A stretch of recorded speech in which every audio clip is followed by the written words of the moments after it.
She was the girl no one saw, the servant hidden behind her stepmother's smile. Until the night she fell at the feet of the cursed Alpha King, and his world stopped. He had slaughtered armies and defied the gods themselves, yet her trembling touch silenced the beast inside him. But mercy has a price, and love, in this kingdom, is the deadliest curse of all. The carriage rattled over frostbitten stones as Lyra bent over the silver clasps of her stepsister's gown. Her fingers, red from cold, fumbled with the intricate filigree that shimmered like moonlight against deep crimson velvet. She polished until her reflection blurred across the metal, until her own tired face disappeared beneath the gleam of perfection. "Harder, girl," her stepmother hissed from the opposite seat, her voice clipped and venomous. Lady Corvina never raised her tone. She didn't need to. Her words were daggers that found their mark every time. "Do you wish for Callista to present herself before the Alpha King looking like she was dressed by a beggar's daughter?" Lyra flinched. "No, my lady."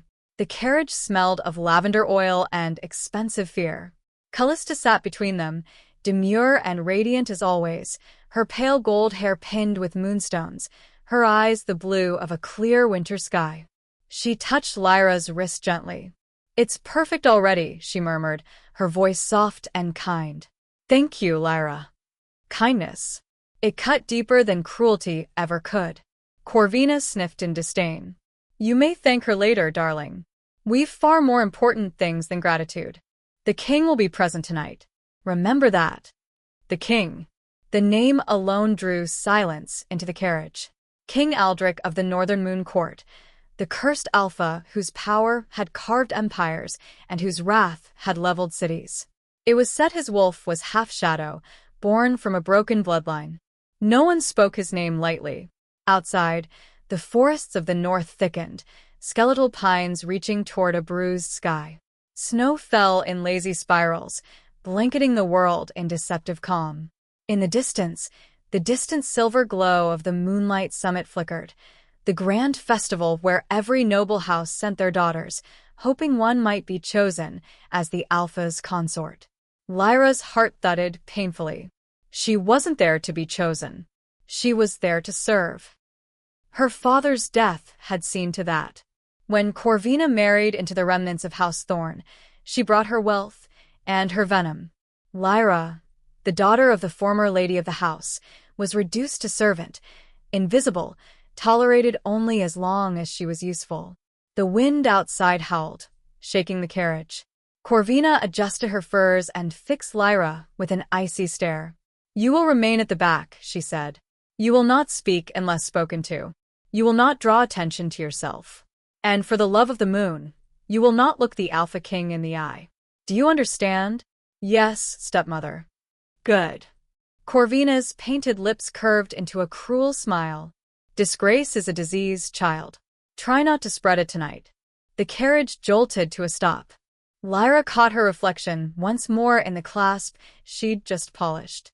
For a heartbeat, she saw her mother's face in her own, gentle, quiet, and so terribly out of place in this world of claws and crowns. The driver's voice called through the frost. "We've arrived, my lady." Callista exhaled softly, the kind of breath one gives before walking onto a stage. Corvina's smile sharpened. "This night decides everything," she murmured. "Remember your station, Lyra." The door opened. Cold air rushed in, carrying the distant hum of music, the scent of pine smoke, and something heavier, power. Hundreds of wolves gathered beyond the grand gates of Silvermere Hall, their combined presence a storm in the air.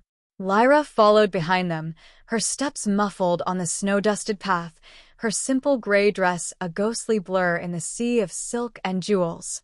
Inside, torches blazed against stone walls carved with ancient runes. The Moon Festival was already underway, a swirl of laughter, music, and predator grace. Alphas and nobles moved like dancers, eyes sharp with ambition. At the far end of the hall loomed a throne rod of black iron and pale silver, empty for now. Lyra kept close to the shadows, as she'd always done. She could feel the emotions of others bleeding into her senses: excitement, envy, lust, greed, They pressed against her skull until her vision swam. It was her strange, useless gift. She could feel what others felt. A curse of empathy in a world that worshipped dominance. Corvina's whisper cut through her dizziness. He will arrive soon. Stand Aside. Lyra obeyed, retreating behind a marble column. She watched as Callista glided toward a circle of noble sons, her smile perfectly practiced. Corvina hovered nearby, all false charm and ambition. Lyra, invisible in gray, folded her trembling hands and tried to breathe. The torches flickered. The music faltered. A silence rippled through the hall like a held breath. And then he entered. King Aldrich. He came not with fanfare, but with gravity, a tall figure in black and steel, his presence devouring light. His hair was as dark as raven's wings, his eyes a cold silver that caught the firelight and made it seem dim. Scars laced one side of his face, pale against tan skin. Not disfigurement, but history carved in flesh. The air changed when he walked. Every wolf in the room lowered their head, not out of respect but instinct. The predator had entered the den. Lyra pressed herself against the column, her pulse roaring in her ears. The pain in him was a thunder she could feel through her bones, ancient, corrosive, endless.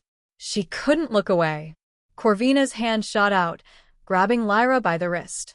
"He's coming this way," she hissed. "Callista, now." Lyra stumbled as Corvina shoved her aside, but the angle was wrong. The push sent her straight into the open space before the throne. Her foot caught on the hem of her dress. She gasped and fell. The hall went silent again as she landed hard on the cold marble at the feet of the Alpha King. A collective breath was held, and when she dared to look up, she found King Aldrich's silver eyes fixed directly upon her. For a long, terrible heartbeat, Lyra could not move. The marble beneath her palms felt like ice, the echo of her fall still ringing in her bones. All around, the air was thick with silence, a silence full of held breath and sharpened judgment. Every eye in the great hall was fixed on her, the gray-clad girl sprawled before the most feared man in the realm. King Aldrich did not speak. He stood still as carved obsidian, his expression unreadable. But his gaze, cold, piercing, ancient, fell upon her with such force that she thought it might strip her bare of every lie, every scrap of her trembling composure. Her stepmother's hiss cut through the silence like a whip. "Get up, you clumsy wretch." Lyra's face burned with humiliation. She tried to rise, but her knees buckled beneath her. Her hands, trembling, grazed the edge of the king's boots, black leather, polished to a dull sheen. The moment her fingers brushed the surface, something inside her cracked open. A flood of sensation roared through her, not from within her, but from him. Pain. Searing, merciless pain. It felt as though 1,000 knives had been buried in his soul and left there to twist. Her chest constricted, her breath caught. She gasped, half in terror, half in awe, and the warmth in her palms reacted instinctively. A soft pulse of light, invisible to everyone else, rippled from her fingertips. It wasn't bright, not even seen, but felt. A quiet warmth spreading from her skin to his. And the pain, that endless storm inside him, paused. Aldrich froze. For the first time in years, the roaring inside his head went still.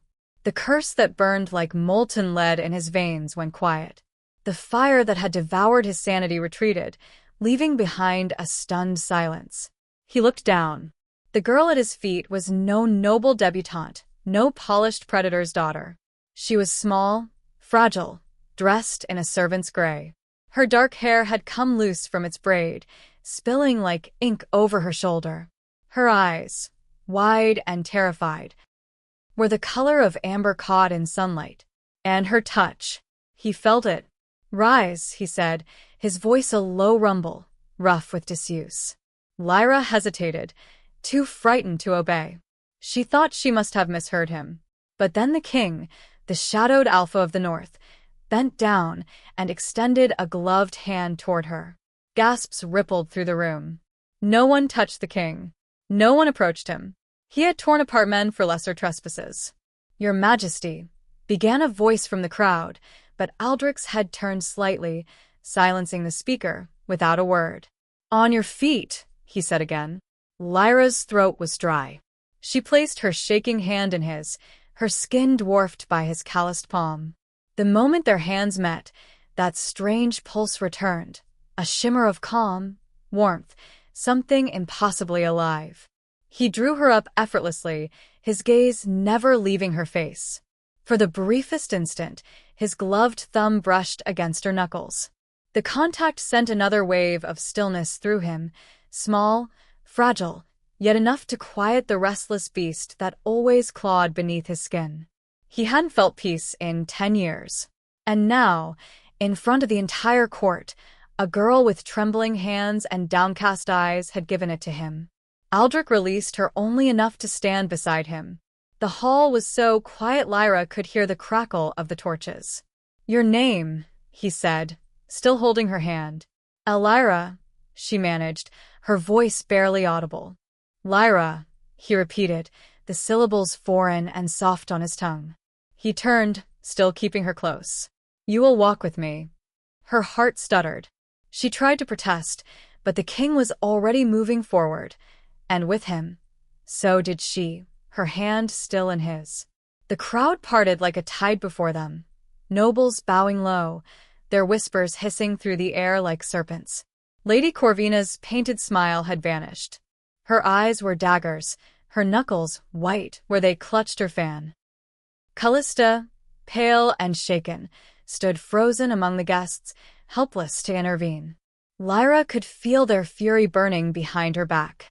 But she also felt something else, the king's presence beside her, a solid wall of power and control. His grip on her hand was not cruel, but unyielding, as though letting go might break something sacred. When they reached the dais, Aldrich released her only long enough to take his seat upon the iron and silver throne. Then, to the astonishment of all, he gestured for her to kneel beside him. "She will stay here," he said simply. The courtiers shifted uneasily. One man, a broad-shouldered noble with streaks of gray in his beard, stepped forward. "Your Majesty," he said carefully, bowing low. "Forgive the interruption, but this girl, she is no noble. Surely you would prefer." The king's eyes turned on him. "Surely," he said coldly, "you would prefer silence." The man bowed lower, muttering apologies as he backed away. Lyra's stomach twisted. She wanted to sink into the marble floor and vanish. Her stepmother's plan, to have Callista noticed, had shattered in an instant. And it was Lyra, clumsy, cursed Lyra, who had become the center of the world's gaze. She lowered her head, trying to hide her trembling. She didn't understand what had just happened, what power had passed between her and the king. But Aldrich understood something, not with his mind, but with instinct. Whatever this girl was, whatever strange warmth lingered in her touch, it had tamed the beast inside him for the first time since he could remember. And that made her something he could not, would not, let go of. The moon festival continued in strained, brittle merriment. Music resumed, though every note seemed hollow. Dancers moved with nervous energy, throwing furtive glances toward the throne where the king sat like a shadowed god, his silver eyes occasionally flicking to the small, quiet girl beside him. Lyra sat still, hands clasped in her lap, trying not to breathe too loudly. She could feel the king's gaze on her, not possessive, not cruel, but searching, as if he were trying to piece together something impossible. As the night drew to an end, he rose. The movement sent a ripple of fear through the crowd. "The festivities are over," he announced, his voice echoing off the stone walls. "We return to the citadel at dawn." He looked down at Lyra. "You will come with me." The words were final, absolute. There was no argument to be made.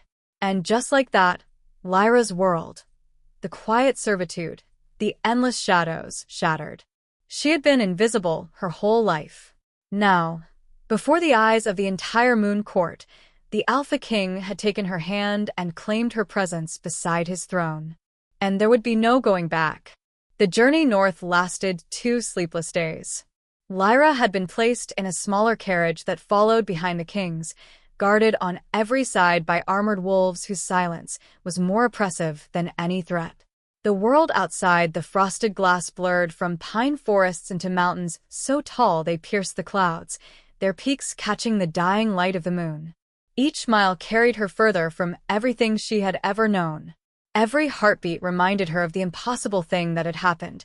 The Alpha King had touched her, spoken her name, and commanded she follow him home. She still didn't understand why. The other nobles had stared in horrified fascination as she was led away from the festival. Her stepmother's face had been pale with fury, her lips bloodless from the effort of keeping silent. Callista had tried to speak, perhaps to plead, but Aldrich's guards had blocked the way. And now, there was only the endless rhythm of the wheels over stone and the shadow of the king's citadel growing larger on the horizon. They called it Blackreach, a fortress carved into the very bones of the mountain. It wasn't beautiful. It was imposing, a monolith of iron and obsidian, crowned with jagged towers that clawed at the sky. There were no gardens, no banners fluttering in the wind. Only cold stone and the faint glimmer of runes etched into the walls like scars. When the gates opened, the sound echoed like a heartbeat through the mountain. The guards bowed as the king's carriage passed through. Lyra followed behind, her breath misting in the frigid air. She tried to make herself small, unseen, but every step of her boots on the cobblestones seemed deafening. Inside the citadel, torches burned with bluish light, their flames whispering against the draft. The hallways were vast and eerily silent. She expected servants, courtiers, something. But there was only stillness and the faint hum of power beneath the stone, like something alive. When the doors of her carriage opened, a tall man stood waiting. He was broad-shouldered, his dark hair streaked with gray, his expression carved from patience and stone. "Come," he said simply. "The king awaits." She followed him through winding corridors that smelled faintly of smoke and iron. He didn't look back, but his voice softened slightly. "I am Lord Kale, the king's beta," he said. "You need not fear him." Lyra managed a faint nod. "I'm not," but she stopped, because that wasn't true. She was afraid, terrified even. Kale seemed to read it in her silence. "The king's temper is not what people think," he said quietly. "His curse is." Curse. The word slipped out before she could stop it. He gave her a look, not unkind, but wary. "You'll see soon enough." They reached a tall, blackened door carved with symbols that glowed faintly in the torchlight. Kale knocked once. "Enter," came a voice from within, low, smooth, and cold as moonlight. Kale inclined his head toward her. "Go on," he murmured, before stepping back. Lyra hesitated, her hand trembling on the iron handle. Then she pushed the door open. The king's study was enormous, circular, and lined from floor to ceiling with books bound in strange metals and leather. Maps sprawled across a vast oak table, their ink shimmering faintly in the firelight. A great hearth burned at one side, but even the flames seemed subdued, their warmth unable to pierce the chill in the air. Aldrich stood before the window, his broad back turned to her. He didn't wear his crown now, only a black shirt that clung to the defined lines of his frame, the sleeves rolled to his forearms.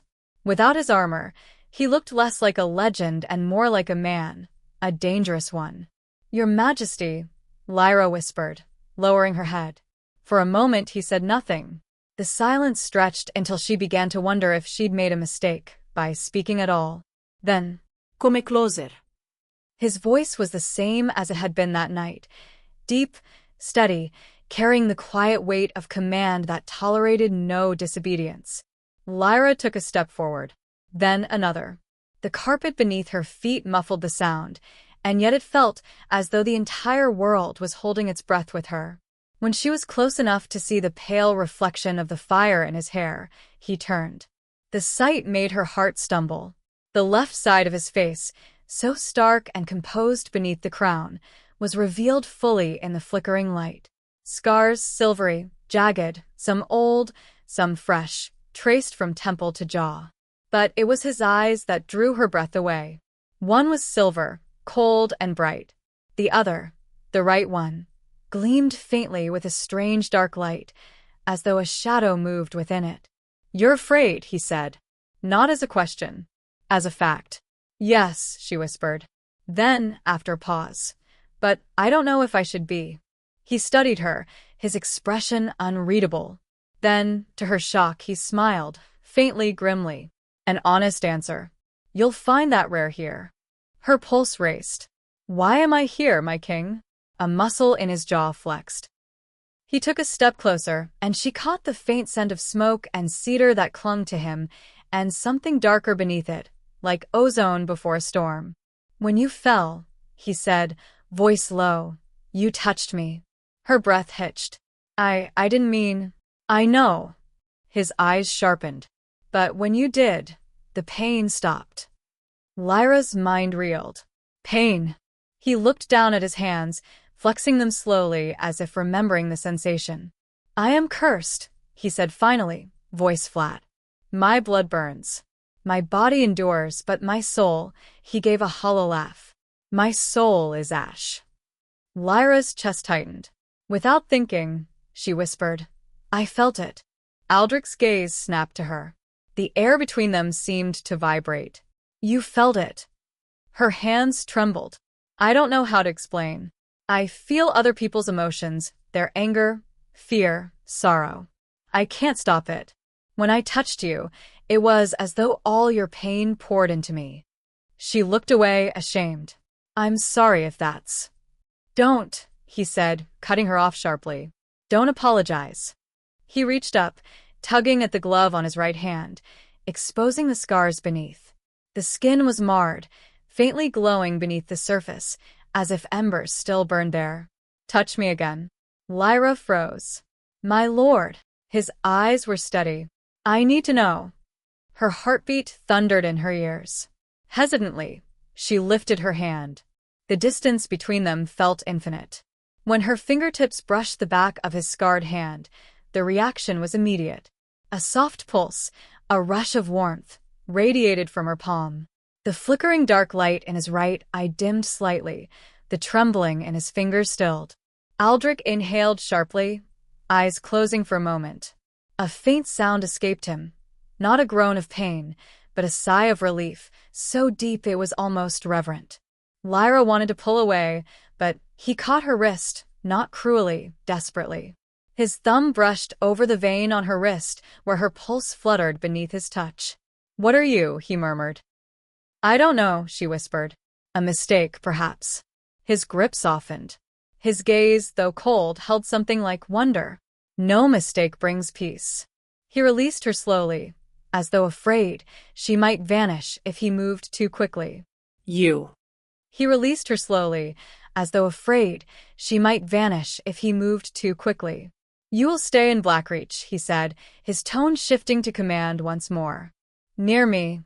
Lyra's breath caught. "Stay. I need you." The words left his mouth before he seemed to decide on them. He looked away, jaw tight. "Not for what you are. For what you can do. The curse inside me listens to you." His voice dropped to a low growl. "And I mean to understand why." She wanted to speak, to protest, to ask, to breathe, but she couldn't. Her body was trembling too hard. All she could manage was a small, shaky nod. Aldrich turned back to the fire, the light outlining the broad line of his shoulders. "You will be shown to your chambers," he said quietly. "You'll remain within these walls. No one is to harm you. And when I call, I will come," she finished softly. He glanced at her then, and something like approval flickered in his eyes. "Good." She bowed, her heart pounding, and retreated toward the door. Her hand lingered on the iron handle, cold against her palm. She felt his gaze follow her all the way out. When the door closed behind her, she exhaled a shaky breath. For the first time in her life, Lyra was not invisible. She was seen by the most feared man alive. And she could not shake the feeling that something ancient and dangerous had begun to stir between them. The nights in Blackreach were endless. The mountains seemed to swallow the moonlight whole, leaving only the faint glow of runes etched into the walls. Lyra's chambers were luxurious compared to anything she'd ever known, a fire that never died, fur soft as snow, food delivered by silent servants who never met her eyes. Yet the comfort only made the silence heavier. Every sound echoed. Every breath felt stolen. For 2 nights, the king did not summon her, but his presence haunted the citadel. Servants whispered that he no longer slept, that the curse clawed through his veins like wildfire, that when the moon grew full, no wall, no lock, could hold what lived inside him. Lyra tried not to listen. She told herself that she was merely a guest, a curiosity, perhaps soon forgotten. But on the 3rd night, everything changed. The first scream tore through the hall long after midnight. Lyra sat upright in bed, her pulse hammering. It wasn't human, a guttural, shattering cry that rolled through the stone like thunder. Another followed, deeper, raw with agony. Then the ground shook. She stumbled from bed, wrapping a shawl around her shoulders, and ran to the door. In the corridor, torches flickered violently. Guards hurried past, their faces pale. One saw her and stopped. "Back to your room, my lady," he barked. "What's happening?" "The king's in the northern wing. The curse," his jaw tightened. "The curse is upon him. No one enters." Before she could speak, he was gone, leaving her alone with the tremors and the echoes of a monster's roar. Lyra's heart seized. He's in pain again. She should have stayed in her room. She should have obeyed. But the sound of that scream, it wasn't rage. It was suffering. Endless, consuming suffering. The same pain she'd felt in him the night they met. Her feet moved before her mind could protest. The northern wing was a labyrinth of iron doors and darkened corridors. The air grew colder the deeper she went, laced with the metallic tang of magic. When she reached the final hall, she saw it. A massive door carved with restraining runes, glowing faintly blue. And from behind it came the sound of chains. A deep snarl rattled the walls. She pressed her palm against the door, trembling. The energy beneath the surface pulsed like a heartbeat, angry and alive.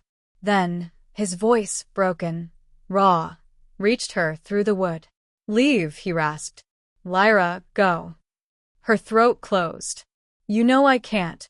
The runes flared brighter at her voice, reacting to her presence.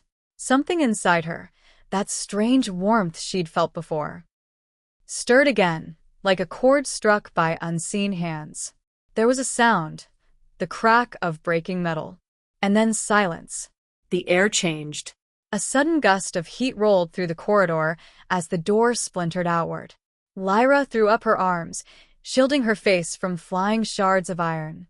When she looked up, the breath caught in her chest. He stood in the doorway, or what was left of him. The Alpha King's body was twisted by the curse. His form towered, his skin laced with black veins that pulsed like molten fire beneath. His eyes, both of them now, glowed silver-white, and his teeth were sharpened into the cruel semblance of a beast's. Claws tore through the leather of his gloves, and smoke curled from his skin as though the very air recoiled from him. Yet behind all that monstrous strength, she saw it, the flicker of a man trapped within. He staggered forward, chains dragging from his wrists. "I told you," his voice was a rumble, layered with something inhuman. "To leave." "I won't," she whispered. His breathing was ragged, his body trembling under the weight of the curse. He turned away sharply, his claws digging into the stone wall, cracking it. "I could tear you apart," he snarled.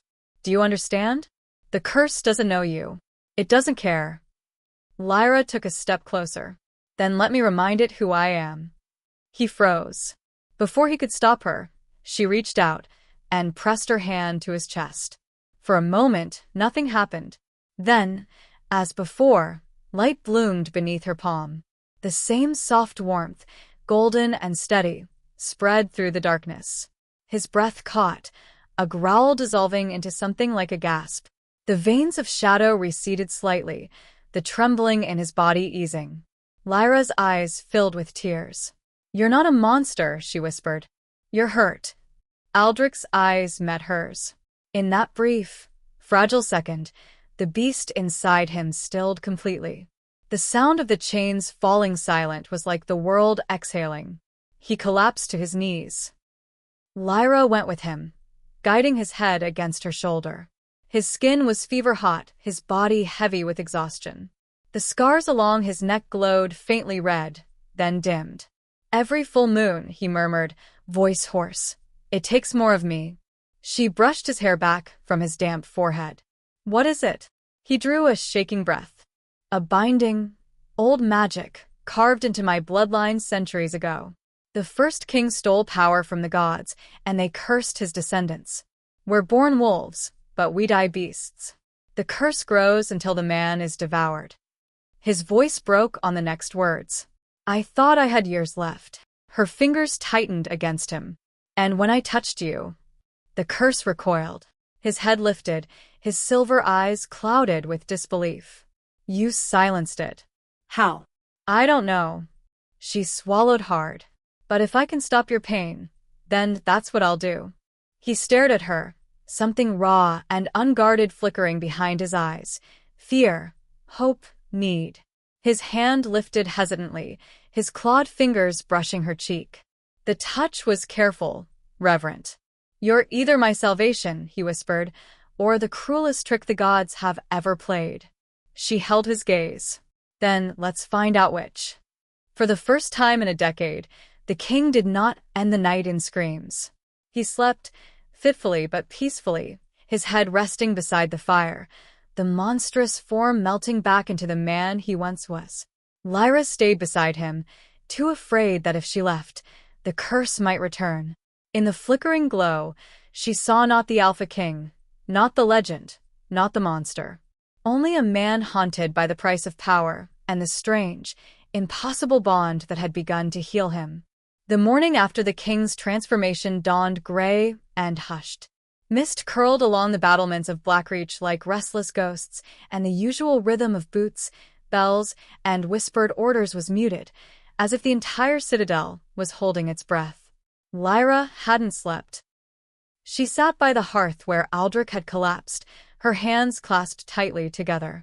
The memory of what she had seen, the man turning to beast, the pain that had filled the hall like fire, still burned behind her eyes. And yet she had stopped it. Her touch had silenced the curse. Now, she had to face what that meant. When Aldrich stirred, it was with a groan that sounded too human to belong to the monster she had faced. His eyes opened slowly, dull silver against the dim light. "You stayed," he murmured. "Someone had to," she replied quietly. He looked at her for a long time. Then, almost reluctantly, "You weren't afraid." "I was," she admitted. "But fear doesn't mean I should run." Something flickered in his eyes, faint, almost hidden behind the armor of command. He pushed himself up, his broad frame unsteady, but still formidable. The scars along his neck had dimmed, but not disappeared. "The curse fights back harder every time it's subdued," he said, rubbing at his wrist where the broken shackles still clung. "Your presence quiets it, but it also stirs something else." Lyra hesitated. "Something else?" His gaze drifted toward the fire. Desire. "Hunger. The same magic that seeks to destroy me now reaches for you." He turned to her suddenly, sharp again. "That's why you must be careful, Lyra. Whatever binds us, it's not mercy. It's tethering." The word sent a shiver through her. Tethering. He nodded slowly. "If your power continues to suppress the curse, it may not just heal me. It could bind us both. Forever." Later that day, the citadel began to whisper. Servants glanced at Lyra when she passed. Their eyes darted away quickly, but their fear lingered in the air like smoke. Courtiers arrived from distant lands, advisors, noblemen, and one woman in a gown the color of frost who moved like a knife through silk. Her name was Lady Sirene, Aldrich's high advisor and once, rumor claimed, his betrothed before the curse had ruined everything. Her smile was elegant, her words honeyed, and her gaze sharp enough to cut through lies. When she approached Lyra in the corridor, the younger woman bowed instinctively. "My lady," Lyra murmured. Sirene's hand brushed her arm, soft but chilling. So you're the girl, she said sweetly. The one who soothes the king's torment. I didn't mean to. Oh, I'm sure you didn't, Sirene interrupted, eyes narrowing slightly. Strange how accidents always favor the unworthy, isn't it? Lyra tried to step back, but Sirene leaned closer, voice low enough to be venom. Let me offer you counsel, little dove. The king's curse isn't meant to be cured. It was the god's punishment for his bloodline's arrogance. If you interfere too deeply, they will punish you next. Lyra met her gaze, trembling. Then let them. Sirene's smile vanished. For a moment, the perfect facade cracked, revealing something ancient and bitter beneath. Then, with the faintest of laughs, she turned away. Bravery is admirable, she murmured. Suicide less so. That night, Lyra dreamed. The dream was too vivid to be imagination. She stood in a forest of silver trees beneath a blood-red moon. Shadows moved like living things around her. In the center stood a woman cloaked in starlight, her hair flowing like ink. You should not be here, the woman said. Her voice echoed as if spoken from two worlds at once. The curse you touch was never meant for mortal hands. Who are you? Lyra asked. The woman's eyes gleamed gold.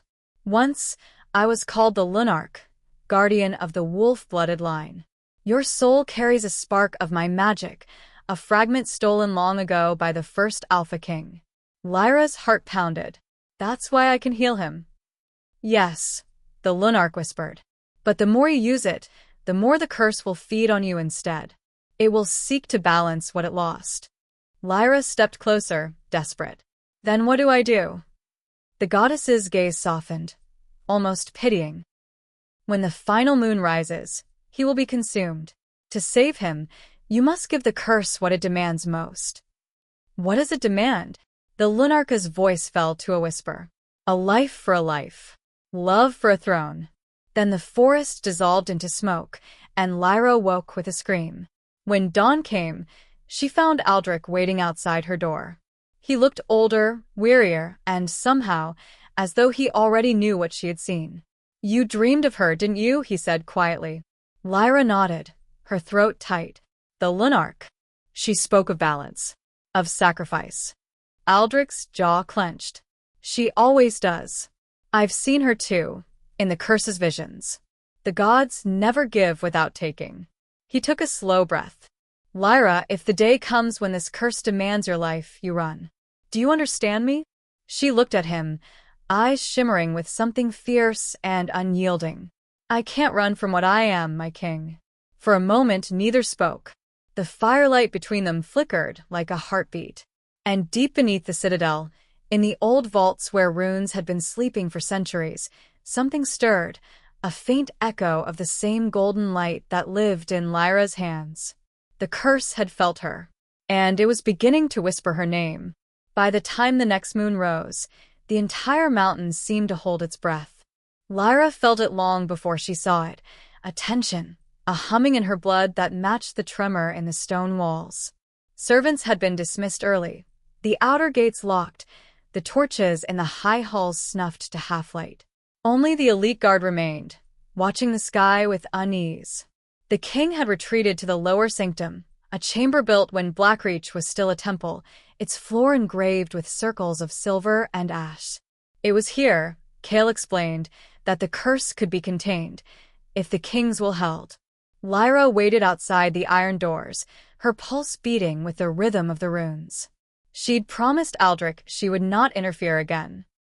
But each cry that came from beyond the door stripped another piece of that promise away. Inside, Aldrich knelt in the center of the circle. Chains bound his wrists to the floor, his breath coming in shuddering bursts. The silver light of the moon, falling through the narrow shaft above, burned across his skin like fire. The marks of the curse, black, pulsing, alive, crept higher along his throat with every passing second. Cale stood near the entrance, his face drawn tight with worry. He's lasting longer this time, he said quietly. Your presence steadies him even from here. Lyra's hands twisted in the folds of her cloak. Then let me in. You know what he ordered. I don't care. She stepped forward, her voice breaking. If he dies fighting this alone, what was the point of bringing me here? Before Kale could reply, a roar split the air. It wasn't the sound of a king, it was a beast's cry, deep and desperate, shaking dust from the ceiling. That was enough. Lyra threw the doors open. Heat and darkness slammed into her. The smell of scorched metal filled her nose. Aldrich was half-changed already, his eyes blazing white, the veins of his neck glowing like rivers of light. When he looked at her for a heartbeat, he didn't seem to know who she was. "Lyra!" Kale shouted. "Get back." She ignored him and crossed the circle. The runes flared beneath her feet, but instead of burning, they seemed to part, shifting like water to let her through. The curse recognized her, or claimed her. Aldrich's breath came in ragged growls. "I told you." "I know," she said, falling to her knees before him. "But I'm here anyway." The light between them pulsed. She pressed her palm against his chest. The warmth came instantly, that strange, living energy that flowed from her skin into his. The black veins receded, the shaking slowed. His hands, still clawed, caught her shoulders. "Why do you do this?" he whispered, voice raw. "You don't owe me." "Because I can," she said simply. "Because someone has to." The silver circle beneath them flared white, and for an instant both of them felt it, their heartbeats aligning, their breaths becoming one. The air trembled. Somewhere deep inside the mountain, a pulse answered. The curse, sensing its power threatened, struck back. A jolt of searing cold shot through Lyra's arm. She gasped, her vision dimming. The veins that had blackened Aldrich's skin now spread faintly along hers. He saw it, horror flashing across his face. "Stop." He tried to pull her hand away, but she held on tighter.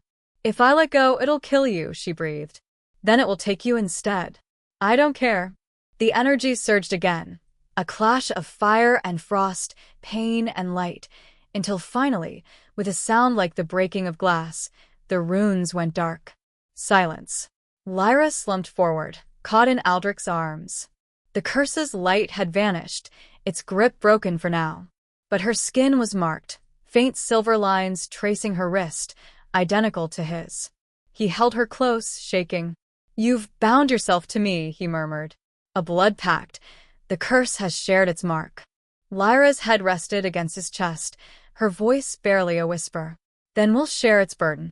Kale approached slowly, his eyes wide with disbelief. "By the gods, the curse is dormant." Aldrich looked down at the girl in his arms, her face pale but peaceful. Something inside him, that cold, endless rage, had gone quiet. He could feel her heartbeat against his, steady, human.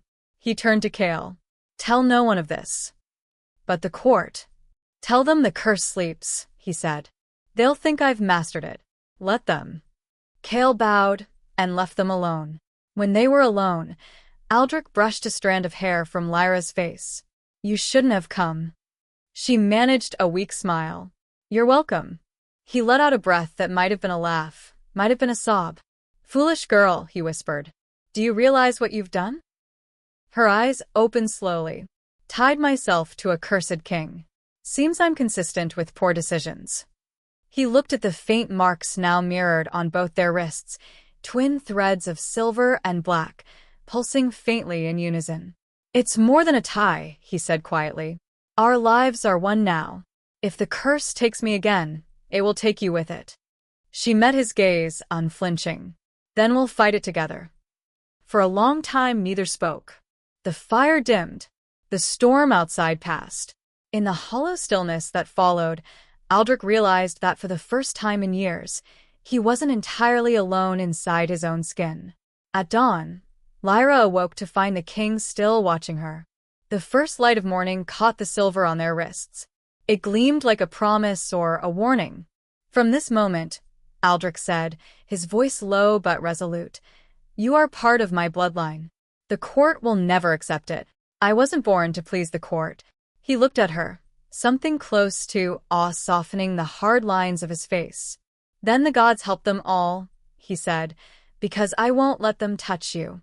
Outside, The sun rose over Blackreach for the first time in months without being swallowed by cloud. And deep in the mountain's heart, the curse whispered once more, not in anger this time, but in curiosity. Two souls where there had only ever been one. A bond forged in blood and defiance. The balance was shifting. The court had gathered like a storm around the citadel. Carriages rolled up the mountain road in endless procession, each bearing a crest of silver or crimson, each carrying wolves who smelled of ambition and blood. Word of the king's recovery had spread faster than fire, and with it came suspicion. By the time Lyra descended the grand stair, escorted by Cale, the great hall was already overflowing. Lords, ladies, and alphas from neighboring territories stood beneath banners of black silk, their conversations a hum of thinly veiled hostility. When Aldrich entered, the noise died instantly. He wore no crown, only dark armor and the plain silver clasp that marked his house. Yet his presence filled the room. The scars along his face gleamed faintly in the light, but his eyes, they were clear, calm, and alive. The curse no longer burned through him, and that single truth made the courtiers bow out of fear, not loyalty. At his side, Lyra walked with quiet grace, a step behind him. Her gown, gifted by Cale's wife, was simple, gray-blue silk that caught the torchlight, but it was the mark on her wrist that drew every gaze. The same shimmering silver thread glowed faintly on Aldrich's wrist. The court noticed, and the wolves began to whisper. The council chamber was colder than the hall. Stone walls, a long iron table, and an air thick with politics. Lady Sirene sat nearest the throne, her frost-colored gown pooling like mist around her chair. Her smile did not reach her eyes as Aldrich took his seat. "My king," she began, voice syruped with deference. "The court rejoices at your recovery. For years we feared the curse would claim you. To see you restored," she tilted her head slightly, "is a miracle." Her gaze flicked to Lyra, who stood silently behind him.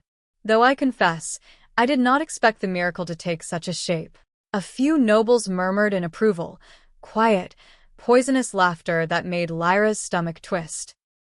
Aldrich leaned back in his chair, expression unreadable. "You may speak freely, Sirene. I know you too well to believe that's all you've come to say." She smiled, slow and sweet. "Then forgive my boldness, my lord, but the bond you now wear," her eyes flicked to his wrist, "is dangerous. Old magic. Binding magic.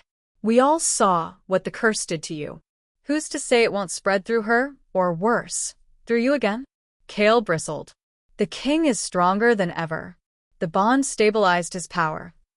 "Or hid it," Sirene countered smoothly. "Curses are cunning things. They sleep before they strike. The gods do not take kindly to mortals who defy them." A murmur of agreement swept the table. Lyra stepped forward, her heart pounding. "It wasn't defiance," she said, her voice soft but steady. "It was mercy. The curse fed on his pain. I only stopped the bleeding." Sirene's lips curved. How noble, yet how curious that a servant girl wields divine mercy. Lyra stiffened. "I never claimed divinity." "No," Sirene said, her smile widening. "But others will. The wolves already whisper your name with his. They will call you queen soon enough." The word struck the room like thunder.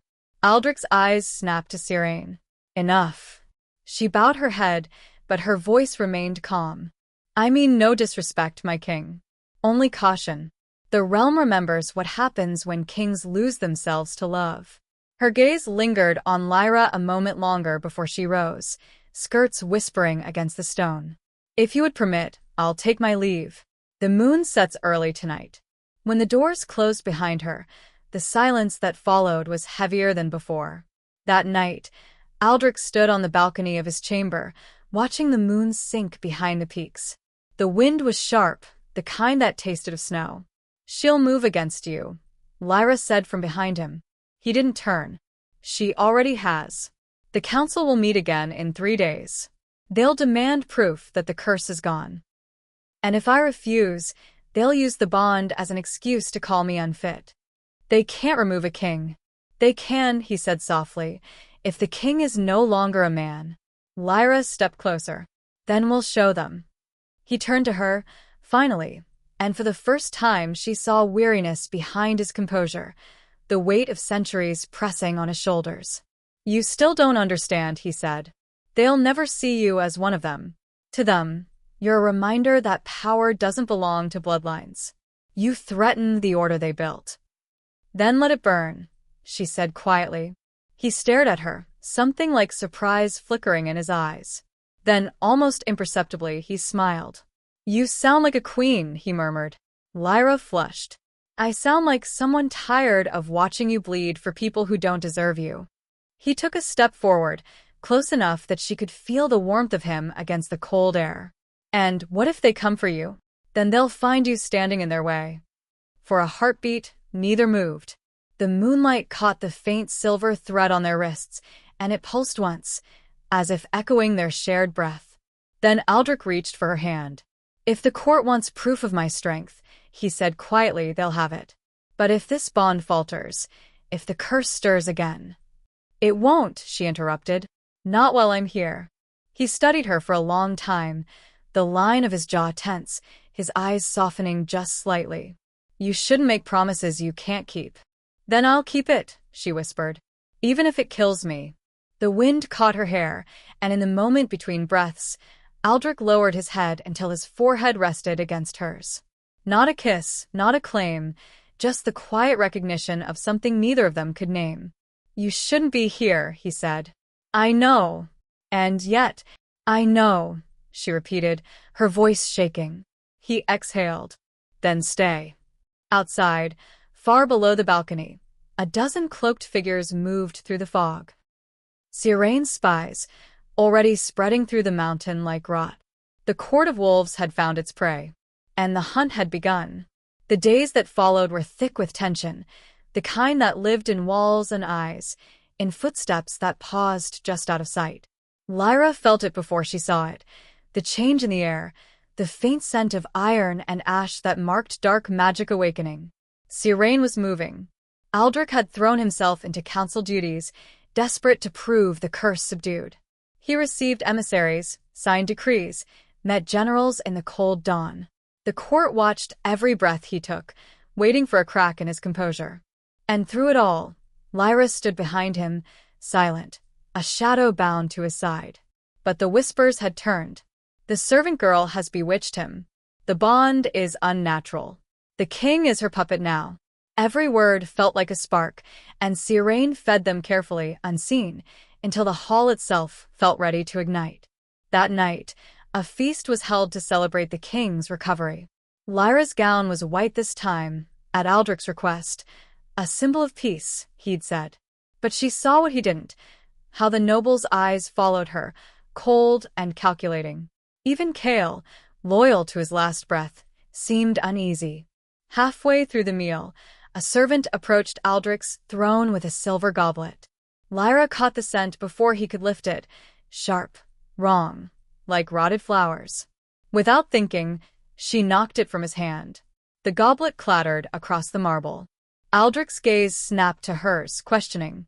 But before he could speak, Siraine rose smoothly from the far end of the table, her smile a mask of wounded innocence. My king, she said, her voice carrying easily through the hall. Is your little witch now tasting her wine as well? How protective she has become. Lyra ignored her. She crouched, touching a drop of spilled liquid on the floor. It hissed against her skin, the faintest wisp of smoke curling upward. Poison.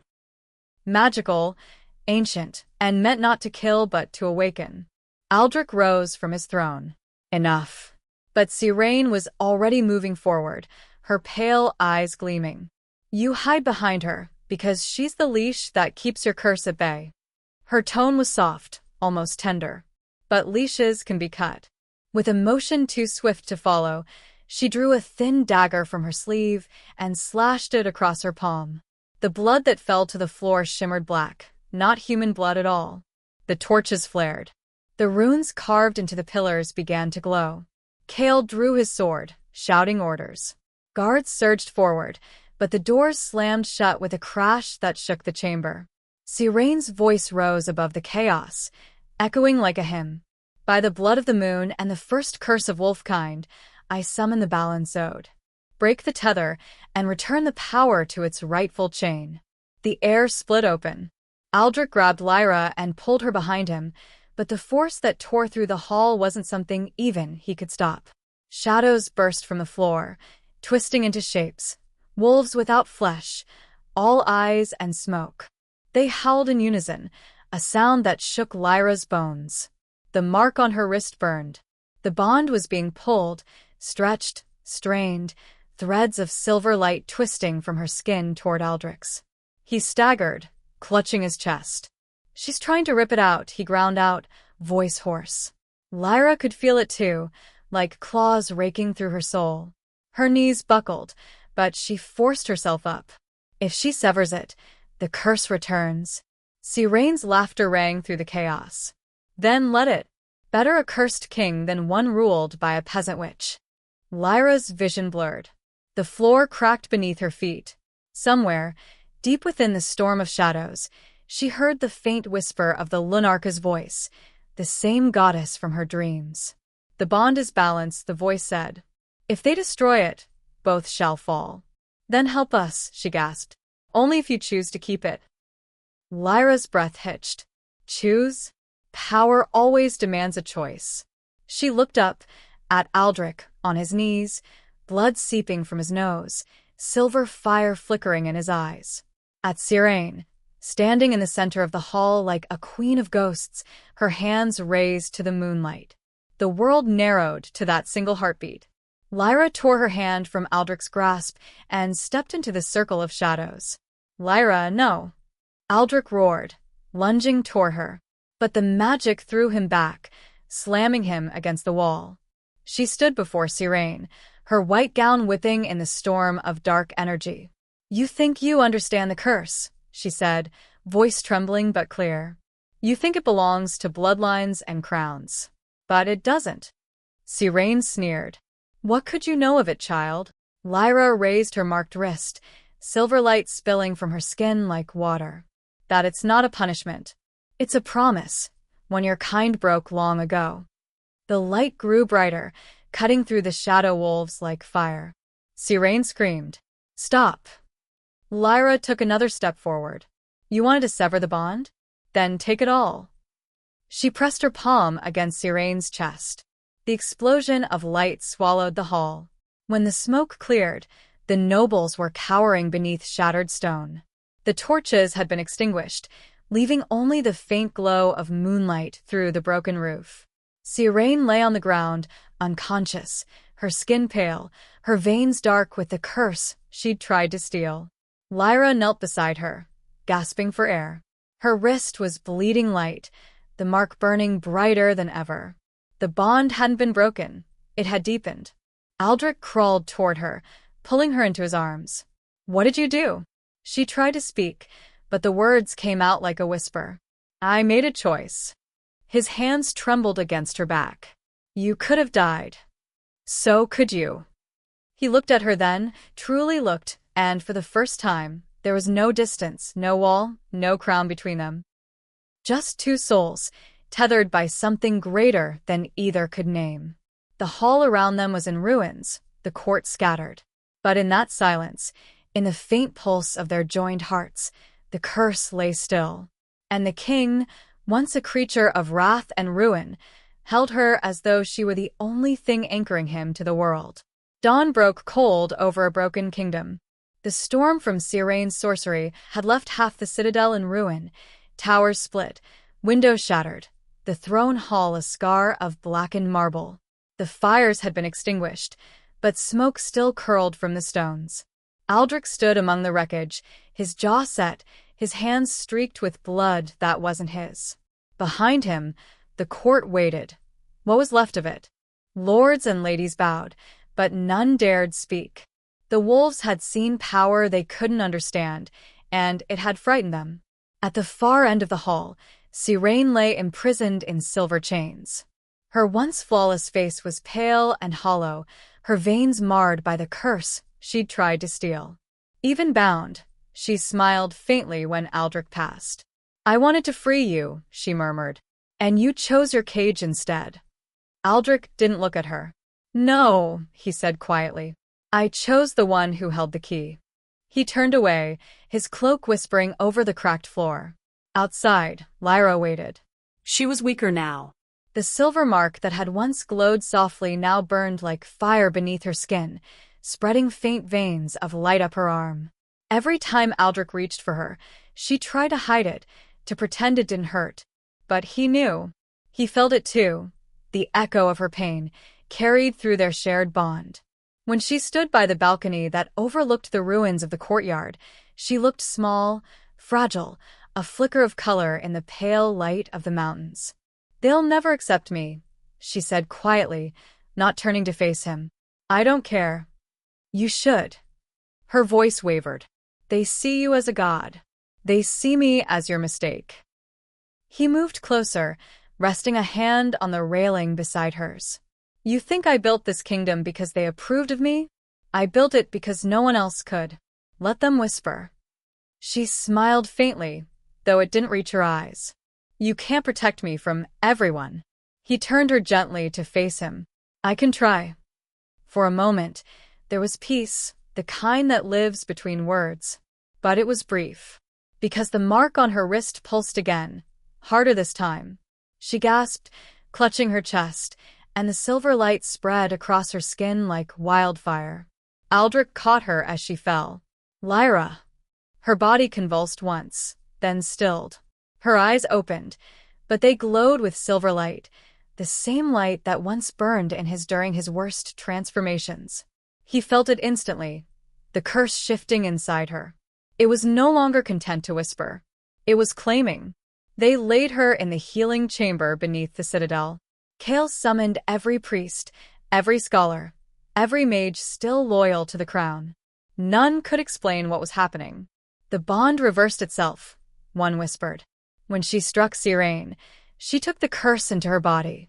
The gods won't let both live free. Aldrich's hand clenched around the hilt of his sword. Then they'll learn what happens when gods meddle in mortal matters. But no blade could cut what lived between them. He sat beside Lyra's bed as the hours passed, her breathing shallow, her skin cold. He could feel her heartbeat faltering through the bond, like a thread fraying between their souls. When she finally stirred, the first thing she said was his name. Aldrich. He leaned forward instantly. I'm here. Her eyes opened slowly, glowing faintly. I saw her again, she whispered. The Lunarch. She said the curse doesn't want to die. It just wants a new home. His jaw tightened. Then it found one in you. It should have taken me. It tried, she said weakly. But I stopped it. He reached for her hand. You'll stop it again. She looked at him, a small, sad smile on her lips. I don't think I will this time. Don't, he said sharply. Don't speak as if you're leaving.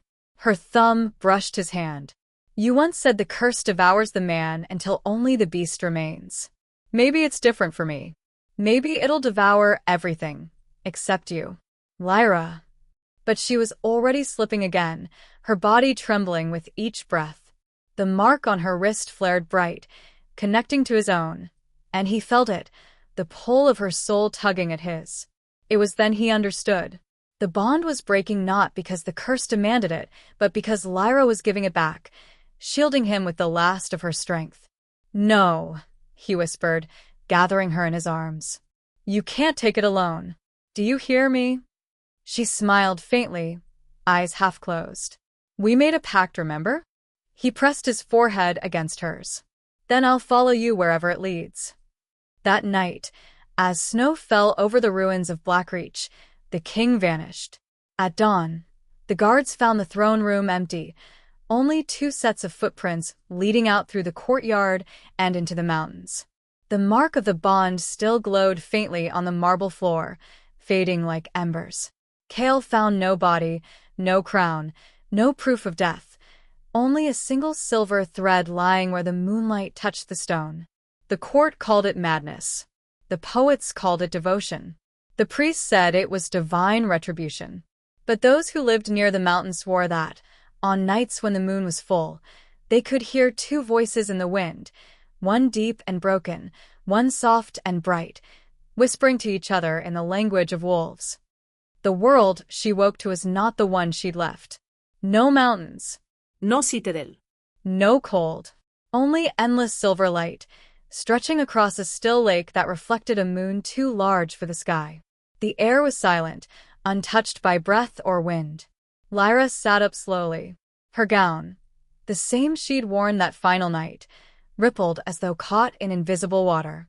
When she touched the surface of the lake, it shimmered beneath her hand, glowing where her fingers brushed it. Then a voice came from behind her. Soft. Familiar. You always find your way to the quiet places. She turned. Aldrich stood on the shore, barefoot, unarmored, the scars on his face faint as memory. The silver in his eyes had dimmed to a human gray. For a heartbeat, she couldn't speak, couldn't even breathe. Aldrich, she whispered. He smiled faintly. You're here. She rose, walking toward him, but the distance between them didn't close. With every step she took, the reflection of the moon seemed to stretch further away. Where are we? She asked. The place between, he said. Where the curse was born. Where it ends. Lyra looked around, her pulse steadying. Then we're dead. Not yet. His smile faded. The bond pulled us here when the curse broke. One of us has to stay behind to seal it. She went still. Stay behind. He nodded. The gods always wanted balance. For one soul to live, another must remain to guard what was taken. Her heart clenched. Then it should be me. He shook his head. You've carried enough, and you've carried it longer. He took a slow breath, his expression unreadable. When I first felt your touch, I thought you were a trick, a punishment wrapped in mercy. I didn't know that something broken could still be made whole. She felt tears prick her eyes. You were never broken. Maybe not, he said. But I was lost. And you found me. He stepped forward, and this time the distance dissolved. When his hand brushed her cheek, it was warm, alive. She leaned into it, closing her eyes. I don't want to lose you, she whispered. You won't. You're talking like... I'm talking like a man who's already decided. Her hands trembled as she caught his wrist. Don't. Please. If one of us stays, it'll be me. He smiled then, soft, the way he never smiled in the waking world. Do you remember what you said the night we bound our blood? That we'd fight it together? Yes. Then this is me keeping my promise. She shook her head, tears falling freely now. There has to be another way. There isn't, came another voice. The Lunarch stepped from the moonlight, her form shifting between woman and shadow. Her eyes glowed like suns. The bond was forged to undo what the gods cursed. It can end the bloodline or begin anew, but balance demands a sacrifice. Lyra turned on her. Why him? He's done nothing but suffer for what your gods did. The goddess tilted her head. And now he will rest. You, child, carry light still unspent. The world above needs it. Lyra's voice broke. I can't live without him. Then you'll live for him, the Lunarch said gently. Aldrich cupped her face, forcing her to meet his eyes. Listen to her. No, she said again, shaking. You can't ask me to. I'm not asking, he said softly. I'm giving. The goddess raised her hand. The moon set soon. Choose quickly. Lyra clung to him, pressing her forehead to his chest. I love you, she whispered. He rested his chin against her hair. I know. That's why you have to let me go. She felt the bond between them thrum, that faint silver thread that had once glowed at their wrists. It shimmered now, coiling upward, wrapping around their hands like spun light. When Aldrich stepped back, the light followed him, stretching between them like a bridge. He smiled one last time. Live well, Lyra. Don't waste what we won. She tried to move, to stop him, but her body wouldn't obey. The light between them flared, blinding, warm, endless. And then broke with the sound of a sigh. The world shattered. Lyra woke to the scent of snow. She lay in the ruins of the courtyard, dawn spilling across the stones. The air was cold, but her chest still rose and fell. The mark on her wrist was gone, replaced by a faint scar in the shape of a crescent moon. Kale was the first to find her. "By the gods," he breathed. "You're alive." She looked past him toward the mountains. The throne room stood empty, the banners torn. But there, on the balcony where the king had once stood, lay a single silver thread, gleaming faintly in the sunlight. Lyra picked it up and closed her fist around it. "The curse?" Kale asked. "Gone," she said softly. "But so is he." Kale bowed his head. Then he did it. She looked up at the rising sun, her voice steady though her heart was breaking. He did. And for the first time in centuries, the mountain felt still. Years later, the kingdom told many stories of that winter. Some said the Alpha King had died saving his realm. Others whispered that he walked still, a shadow guarding the northern peaks. But when the moon was full and the snow lay untouched across the high passes, travelers spoke of seeing a single wolf, black as night, watching from the ridge. And beside him, always a silver one. They never touched, never spoke, but when the wind shifted, you could almost hear it. A voice soft as memory, whispering through the cold. "We kept our promise." In the end, love was not their salvation but their choice. A curse broken by the only thing strong enough to rival it, devotion. Lyra and Aldrich's bond did not fade with the centuries. It became legend. And on nights when the moon hangs low over the northern peaks, they say two wolves still walk together in the snow. Thank you for listening. If this tale stirred something within you, if you find beauty in sorrow and light in the dark, then stay a while. Until next time, may your heart remain unbroken and your moon never wane.